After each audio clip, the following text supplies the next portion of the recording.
Hello students. सो अभी तक क्या था कि कई बच्चे कंप्लेन कर रहे थे, फर्स्ट ईयर के बच्चे कंप्लेन कर रहे थे कि सर ट्वेल्थ के लिए तो सब कुछ हो रहा है, ट्वेल्थ के लिए तो सब तैयारी करा रहे हैं, सारी प्रिपरेशन हो रही हैं ट्वेल्थ के लिए, बट फर्स्ट ईयर वालों का क्या।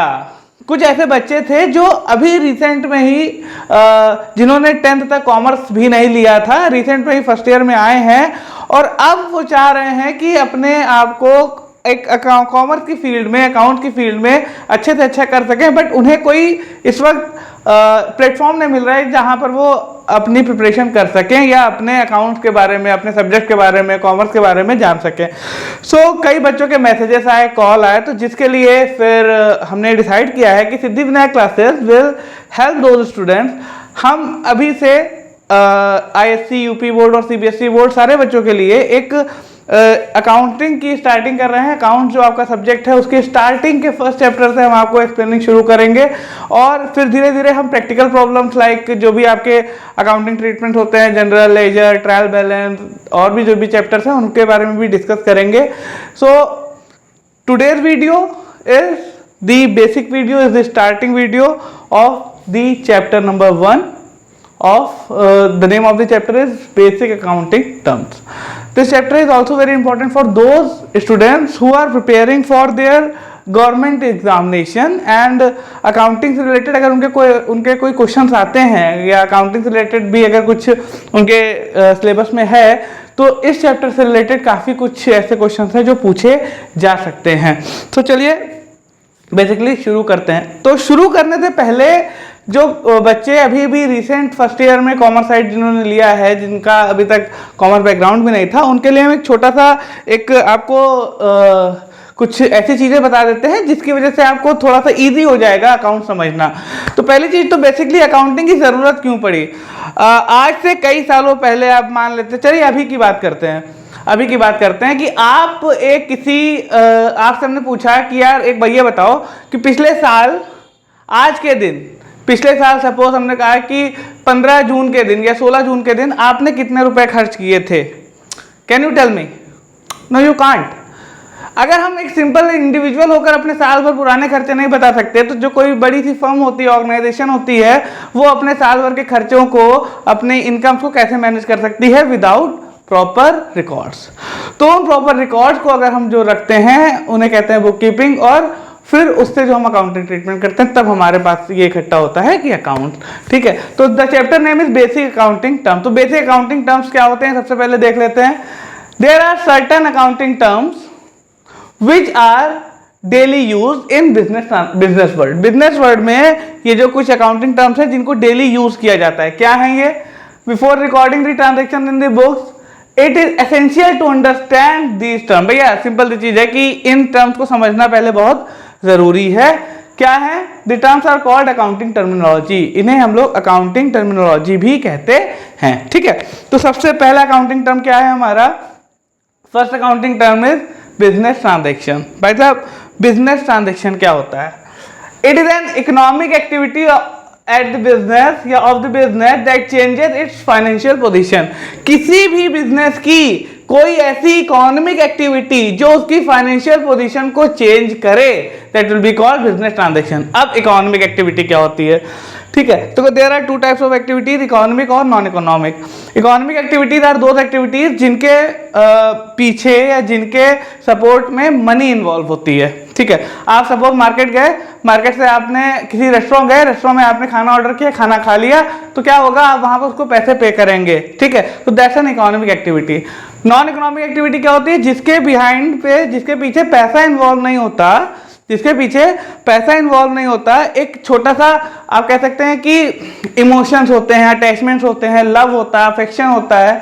ठीक है, जिसकी वजह से वो ट्रांजेक्शन होते हैं। सपोज आपने घर में खाना खाया, आपकी मदर ने आपके लिए खाना बनाया और आपको खाना दिया, तो क्या at that time you will pay to her? No you can't, you will not pay. So that is because of love and affection, so that will be called non-economic activity. So in business transaction there will be an economic activity. business transaction is a economic activity, पैसे से related activity होगी। ठीक, इससे इसकी financial position change होगी। Suppose financial position change होने का मतलब क्या है कि इसकी असेट्स बढ़ेंगी, या हो सकता है लायबिलिटीज बढ़ जाए, या असेट्स कम हो जाए, या स्टॉक बढ़ जाए, या कैपिटल घट जाए, बढ़ जाए, ये सारी चीजें होती हैं। ठीक है, इसके फीचर्स या कैरेक्टरिस्टिक्स क्या हैं, इसकी फीचर्स या कैरेक्टरिस्टिक्स क्या है? सबसे पहले it involve N economic activity. भाई साहब इकोनॉमिक एक्टिविटी होगी, अभी हमने आपको बताया कि पैसे से रिलेटेड एक्टिविटी होगी। अगर मनी इन्वॉल्व नहीं है तो that will not be a business transaction. Transaction में भी क्लासिफाइड इनटू टू टाइप, दो टाइप के ट्रांजेक्शन होते हैं, एक्सटर्नल एंड इंटरनल। अब एक्सटर्नल क्या होता है और इंटरनल क्या होता है? एक्सटर्नल वो होगा जब आप एक बिजनेस फर्म किसी दूसरे बिजनेस फर्म से किसी तरह का कोई ट्रांजेक्शन करेगी। Suppose I am running a business firm and I have purchase some goods, मैंने कुछ माल खरीदा अपनी फर्म के लिए किसी दूसरी फर्म से, ठीक है, तो that will B external, that will B external, क्योंकि किसी दूसरी पार्टी से, कोई दूसरी फर्म इन्वॉल्व हुई ना यहाँ पर। और इंटरनल क्या होता है कि जब किसी एक इंडिविजुअल फर्म के अंदर, किसी एक इंडिविजुअल फर्म के अंदर कोई बिजनेस ट्रांजेक्शन हो। सपोज हमने अपने एम्प्लॉय को कोई सैलरी प्रोवाइड की, या हम कहीं पर एम्प्लॉय हैं, हमारे एम्प्लॉयर ने हमको सैलरी प्रोवाइड की, जैसा इंटरनल मैटर, तो यहां पर क्या होगा, ये इंटरनल टर्म में यूज होगा। थर्ड क्या है इसके बाद? थर्ड इसके बाद क्या है? It result in change in the financial position of the firm. भाई साहब फर्म की फाइनेंशियल पोजीशन चेंज होनी पर चाहिए, फर्म की फाइनेंशियल पोजीशन इससे चेंज होगी। क्या होगा मतलब बेसिक क्या है? Change in the value of asset, हो सकता है असेट घट जाए बढ़ जाए, हो सकता है लायबिलिटीज घट जाए बढ़ जाए, या हो सकता है कैपिटल घट जाए बढ़ जाए। जो फाइनेंशियल पोजीशन है फर्म की that will B change. Financial position पर इफेक्ट पड़ेगा बिजनेस ट्रांजेक्शन से। अगर फाइनेंशियल पोजीशन पर इफेक्ट नहीं पड़ रहा है तो that will not be a business transaction. Example मानते हैं कि सपोज हमारी बिजनेस ऑर्गेनाइजेशन है, ठीक है, हमारे बिजनेस ऑर्गेनाइजेशन में कुछ चेंज हुए। चेंजेस क्या हुए भाई? हमारे बिजनेस ऑर्गेनाइजेशन के सामने एक पेड़ लगा था भाई, तो वो कोई पेड़ काट कर ले गया। तो क्या उस पेड़ के कट जाने से, क्या उस पेड़ के कट जाने से हमारी जो फाइनेंशियल पोजीशन है उस पर कोई चेंज आया? चलिए इसको इकोनॉमिक में कन्वर्ट कर लेते हैं। इसको इकोनॉमिक में कैसे कन्वर्ट कर लेते हैं? सपोज वो हमारे ही कंपाउंड में था, हमारे ही फर्म के कंपाउंड में था, और हमने वो पेड़ कटवा कर बेच दिया, हमने वो पेड़ कटवा कर बेच दिया, ठीक है, तो उससे हमें कुछ इकोनॉमिक एक्टिविटी हुई, पैसा तो आया, बट क्या उससे हमारे फर्म की फाइनेंशियल पोजीशन पे कोई इफेक्ट पड़ा? नहीं भाई साहब, ना हमारे फर्म की एसेट घटी बढ़ी, ना हमारे पास कोई भी लायबिलिटीज घटी बढ़ी, ना कैपिटल में चेंज हुआ। So it was not a financial transaction, so financial position was not affected, so that is why that was not a business transaction. Financial position effect होनी चाहिए। सपोज हमने कोई बिल्डिंग परचेज कर ली, हमने कोई building purchase की, तो क्या हुआ? फाइनेंशियल पोजीशन चेंज हुई, कैश या बैंक से बैलेंस हमारे पास से गया। अगर उधार भी खरीदा है तो हमारे पास असेट आ रही है ना, असेट आ रही है, तो क्या होगा? हमारी फाइनेंशियल पोजीशन चेंज हुई। सो financial position should be affected in business transaction. Then it change, the changes must be capable of being expressed in the term of money. Changes को money के point of view में express किया जा सके। Suppose हमारी एक machine थी, ठीक है, मशीनरी थी हमारे पास एक, वो खराब हो गई, डिस्ट्रॉय हो गई, ठीक है, जाहिर सी बात है, तो हमारी फाइनेंशियल पोजीशन पर भी इफेक्ट हुआ, और हमारी जो इसको हम क्या बोलते हैं, मनी के पॉइंट ऑफ व्यू में भी एक्सप्रेस कर सकते हैं कि उस मशीनरी से हमको 1000 का प्रोडक्शन होता था, 1000 यूनिट प्रोड्यूस होती थी, वो प्रोड्यूस नहीं होंगी, ठीक। अगर मनी के पॉइंट ऑफ व्यू से एक्सप्रेस नहीं कर सकते, जैसे मान लेते हैं हमारे यहाँ कोई मैनेजर था जो बहुत अच्छे से मैनेज कर रहा था फर्म को, ऑर्गेनाइजेशन को बहुत अच्छे से रन कर रहा था, वो छोड़कर चला जाता है, या अनफॉर्चुनेटली उसकी डेथ हो जाती है, या कुछ भी हो जाता है कि वो फर्म से चला जाता है, तो जाहिर सी बात है कि इतना एक्सपीरियंस बंदा, इतना टैलेंटेड बंदा अगर फर्म से जा रहा है तो that will be harmful to our firm, financial position पे भी इफेक्ट पड़ेगा, ठीक है, हमारी जो मैन्युफैक्चरिंग थी, जो वर्किंग थी, उस पर भी इफेक्ट पड़ेगा, बट हम उसको बिजनेस ट्रांजेक्शन नहीं कह सकते, because we can't express it in the term of money. Money में तो नहीं उसको बता सकते ना कि यार उसके जाने से हमको कितने रुपए का नुकसान हो गया, ठीक है। Next is event. An event is the consequence और result of a transaction. Transaction की वजह से इवेंट जनरेट होता है। एग्जाम्पल देते हैं इसका।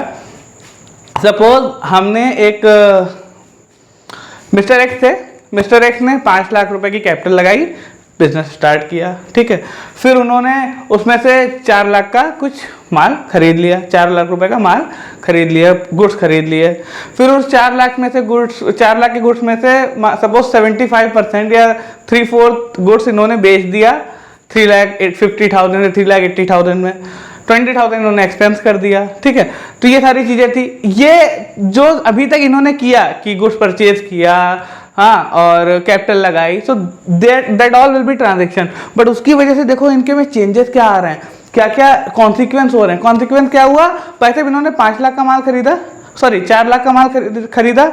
4 लाख के माल से इन्होंने क्या किया कि उसका 75% माल, मान लेते हैं 75% कितना हुआ 4 लाख का, 30 लाख, सॉरी 3 लाख का माल इन्होंने बेच दिया, कितना 3,80,000 का, 3,80,000 का बेच दिया।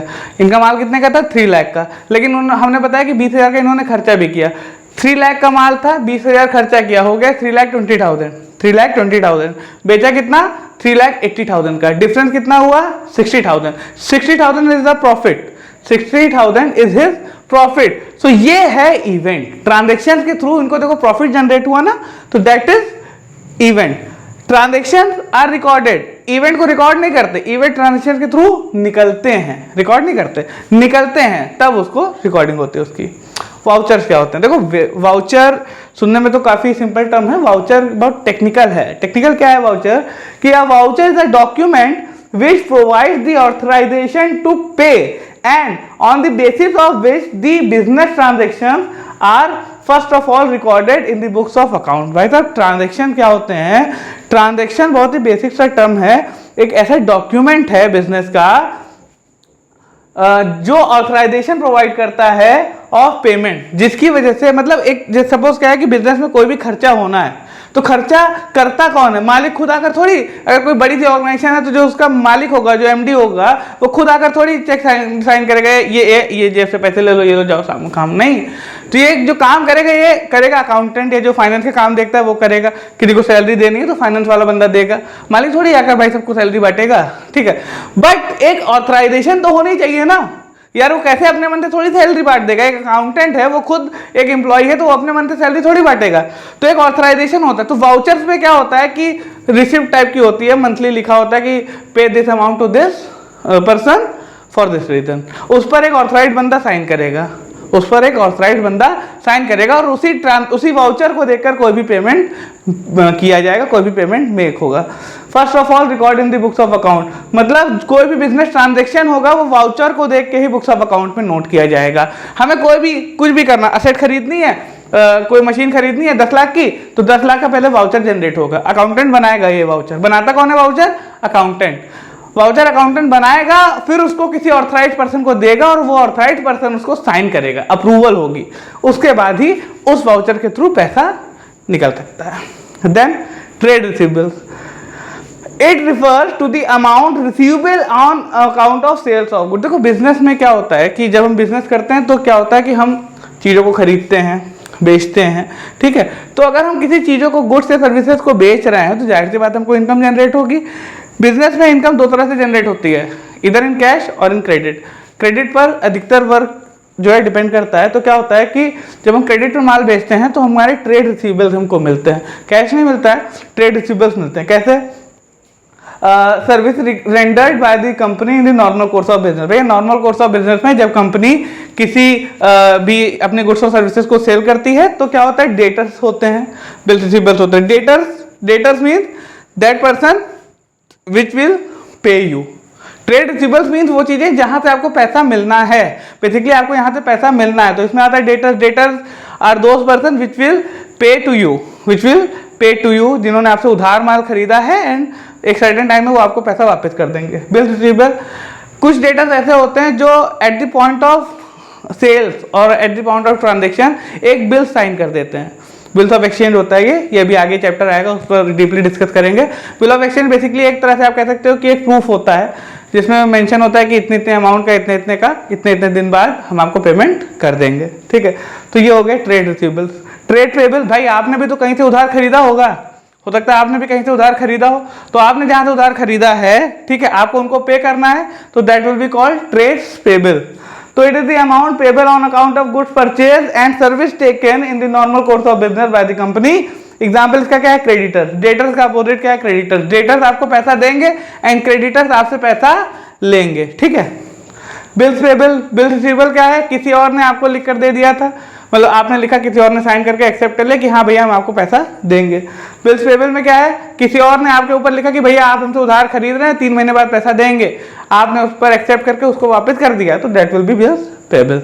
सो वी हैव डिस्कस 5 पॉइंट्स। आप इनकी ब्रीफली स्टडी कर लो, अपनी बुक से भी देख लो, और ये जो नोट्स हमने प्रोवाइड किए इससे भी नोट्स प्रिपेयर करते रहो अपनी कॉपी पे, क्योंकि विदाउट नोट्स आपकी स्टडी वेस्ट है यार। विदाउट नोट्स आप अगर बाद में भी रिवीजन करना चाहोगे तो that will not be possible. So make proper notes and I will be there to help you out in all your needs. अगर कोई भी रिक्वायरमेंट है, कुछ भी आपको पूछना है, you can send question in the comment box, you can ask your queries, I will be there to resolve them.